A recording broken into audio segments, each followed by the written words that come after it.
Hi, everyone. My name is Hilary Galland, and I am teaching eighth grade English Language Arts this year. I'm only teaching one section of it, and it's in room 303 during third period.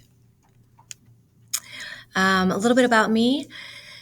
I am from Illinois, from a town called Evanston outside Chicago, but I sort of lived all over the country and in a lot of different places growing up. Spent a lot of time in Venezuela, lived in Mexico for a summer in high school, Kenya for a summer, and then in college lived San Francisco, Brooklyn, Berlin, Germany.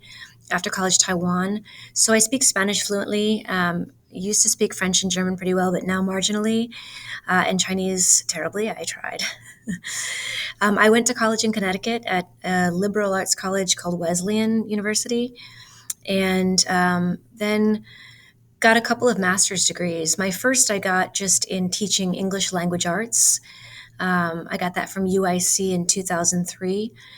And then I taught in Chicago for about 5 years and then moved to Taiwan and taught in an international school there for a year.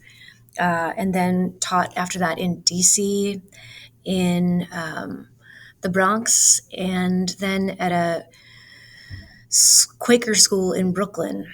And then went back and got another master's in special education because I was seeing just kids having a lot of different needs that I could learn how to better address, even if the kids hadn't actually been diagnosed as needing special services.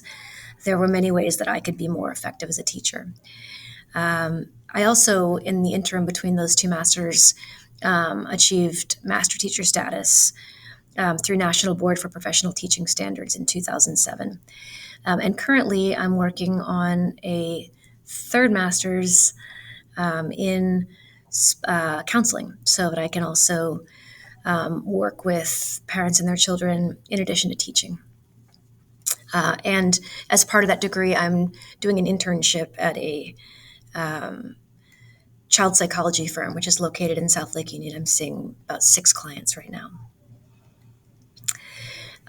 As I said, I've taught, or maybe I didn't say, I've taught English language arts for about 20 years, and I've taught special education for approximately 10. I've been certified to teach it for 5. That's because kids with all kinds of needs come into classrooms. And so even if you're not technically teaching special needs kids, you may be actually teaching special needs kids. Everyone thinks differently. I've taught in Chicago, in Taiwan, DC, the Bronx, Brooklyn, Colorado, Seattle, and now I'm here in Mercer Island.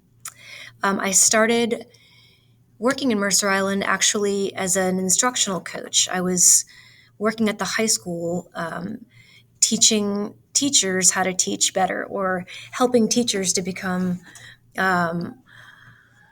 more expert in certain parts of their teaching. And I was doing it with special education teachers, but an opportunity opened up here to work with kids at the middle school, and I leapt at it. I was just thrilled to get back in the classroom and work with kids again. I do live in South Seattle, and I love gardening, and I love to read. So our goals for this year, endemic in being an English language arts teacher, is helping students to become better writers and to be able to write in all different kinds of ways, everything from creative writing to personal essay writing to response writing to writing about certain subjects, to writing a college application or writing instructions. But all of these goals relate to helping students to communicate better, and to be able to read the room and recognize how they can most effectively present themselves to whomever will be reading their work. I would also love to help students like reading. A lot of kids already do it. A lot of students in my third period have expressed that they love reading already. Some are more resistant. So to help them like reading is a total goal of mine because I liked it so much when I was growing up. I want students to be able to work effectively together, and I want them to be able to respect the guidelines of our classroom. Those guidelines include punctuality. The second one is a little bit odd, but It's that they review teacher feedback. I do spend as much time as I can giving feedback to students based on their written work and their in class participation, just so that I can help them get stronger as writers, as readers, as students in general. So it's nice for me to be able to offer that, and really helpful to me if students are able to review it when they have the opportunity to. I also want to help my students to gain the ability to clarify when they don't understand something and what it is they don't understand.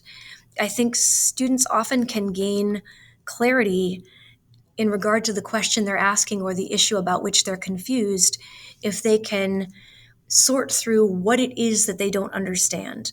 So, in the classroom, that occurs in kids asking for help with something, not just saying, I need help. Totally fine if they say, I need help, but even better will be to develop the capacity to express what it is you don't understand, and also to feel empowered enough to express that you don't understand at all. And finally, kindness to others is something I think can benefit us all in the classroom and in the world in general these days. So I'm happy to share a syllabus as soon as the year has gotten started.